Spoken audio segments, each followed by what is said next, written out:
What if I told you that the most beloved Christmas ballet of all time was a complete disaster on opening night, and the composer actually hated it?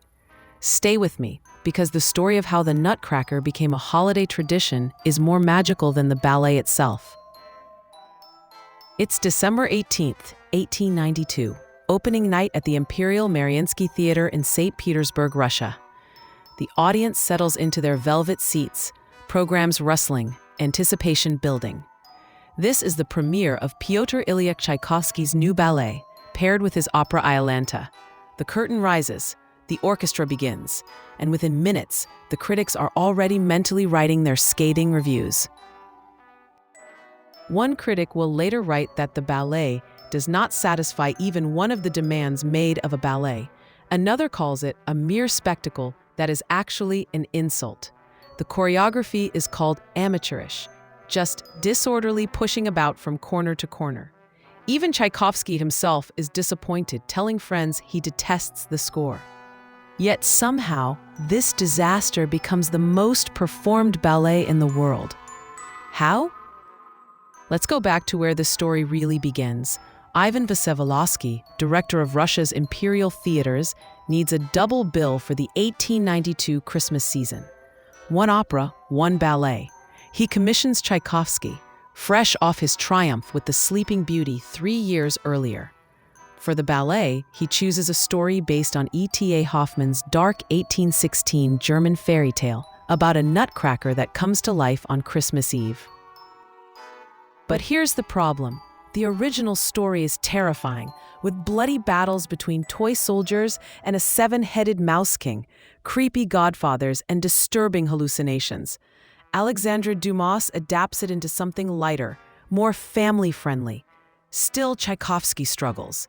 He writes to a friend, "I am daily becoming more and more attuned to my task," but you can hear the doubt in those words. Then something magical happens during the composing process. A friend bets Tchaikovsky he cannot write a melody using the notes of an octave in sequence. Tchaikovsky asks if ascending or descending matters. It doesn't, so he writes the Grand Pas de Deux, one of the most beautiful pieces in the entire ballet, to win a bet. But then disaster strikes before opening night.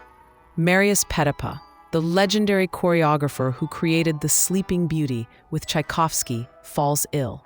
His assistant, Lev Ivanov, has to finish the choreography. The creative vision fractures. Petipa's structured classical approach clashes with Ivanov's more fluid style. The result? Confusion on stage. Opening night arrives. The critics savage almost everything. The choreography is amateur. The scenery is tasteless. There are too many children on stage, they complain. The leap from reality in Act 1 to the fantasy land of sweets in Act 2 makes no sense. One reviewer scathingly writes, "For the woman dancer, there is very little in it. For the art, precisely nothing. And for the artistic fate of our ballet, it is yet one more step downwards." But wait.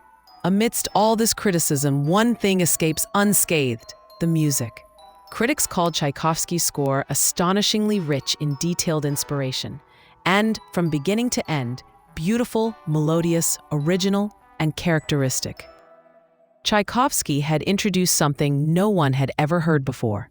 There's a moment in the ballet, during the dance of the Sugar Plum Fairy, where a strange, magical, bell-like sound fills the theater. The audience leans forward. What is that instrument? It's called a celesta, brand new from France, and Tchaikovsky had discovered it during his recent trip to open Carnegie Hall in New York. He'd been so excited about this instrument that he'd written to his publisher begging him to keep it secret until the premiere. He wanted that moment of wonder, that gasp of "what is that sound?" And he got it.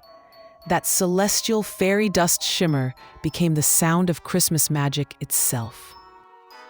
Even with the beautiful music, the Nutcracker disappears after that first performance. It hasn't been performed again for years. The ballet seems destined to be forgotten, just another failed experiment from a troubled composer. Then, slowly, miraculously, it comes back to life. In 1919, choreographer Alexander Gorsky reimagined it, fixing the problems from the original. He casts adults instead of children in the lead roles. In 1934, it was performed outside Russia for the first time in London. In 1940, Walt Disney included the Nutcracker suite in his film Fantasia, introducing millions of children to Tchaikovsky's magical music. The fundamental transformation happens in America. On Christmas Eve 1944, the San Francisco Ballet performed the first complete American production on a shoestring budget of just $1,000 during wartime fabric rationing.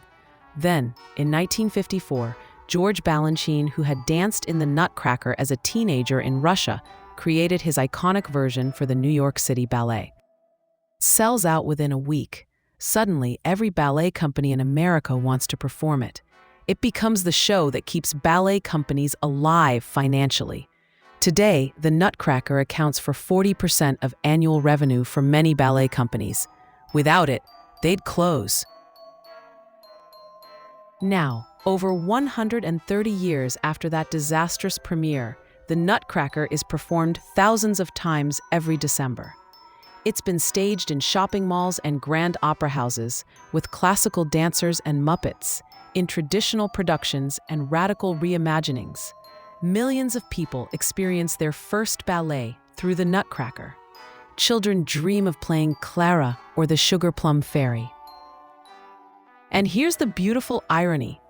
This ballet that doesn't mention Christ or the Nativity, this German story set to Russian music, choreographed by Frenchmen, has become an essential part of how we celebrate Christmas. It has Christmas trees and toys and candy and magic, and most importantly, the wonder of childhood. That night in 1892, when the critics were writing their cruel reviews and Tchaikovsky was questioning his talent, no one could have imagined this future. No one could have predicted that this failure would become one of the most beloved traditions in the world. That a bet about writing notes in sequence would create music that makes millions cry. That a strange new French instrument would become the sound of Christmas itself. Sometimes the things we create aren't appreciated in our moment. Sometimes it takes the world decades to catch up to what we've made. And sometimes, just sometimes, what feels like failure on opening night becomes magic that lasts forever. You know, I think about Tchaikovsky walking out of that theater on December 18th, 1892, reading those terrible reviews, believing he'd created something worthless. He never lived to see the Nutcracker become what it is today. He died less than a year later, thinking this ballet was a disappointment. And it makes me wonder about the stories we're not telling, the moments we think don't matter, the family traditions we assume everyone already knows. Your grandmother's recipe that tastes like Christmas morning, the way your father's voice sounds when he tells that one story, the reason your family hangs a specific ornament first on the tree every year. These aren't just memories, they're your Nutcracker. They're the things that seem ordinary to you right now, but might be magical to your grandchildren. They're the traditions that could disappear if no one writes them down, preserves them, and keeps them alive. Have you captured those stories yet? Have you written down why your family celebrates the way you do? The origins of your traditions? The voices of the people you love explaining what matters most? This is what History Sparks is all about. We're not just telling you about the past out there, we're reminding you to preserve the past in here, in your family, in your story. Because every family has its own Nutcracker, its own tradition that started somewhere, meant something, and deserves to live on. Join our community. Subscribe to History Sparks, because every single day we're lighting up another story that connects the past to your present. Tomorrow, we'll spark another piece of history to life, and maybe, just maybe, we'll inspire you to write down the story that only you can tell, the one your family is waiting to inherit. Hit that subscribe button, ring the notification bell, become the keeper of your family's stories, because what seems ordinary today might be magical tomorrow. This is History Sparks, where every day we keep the stories alive, together. We'll see you tomorrow.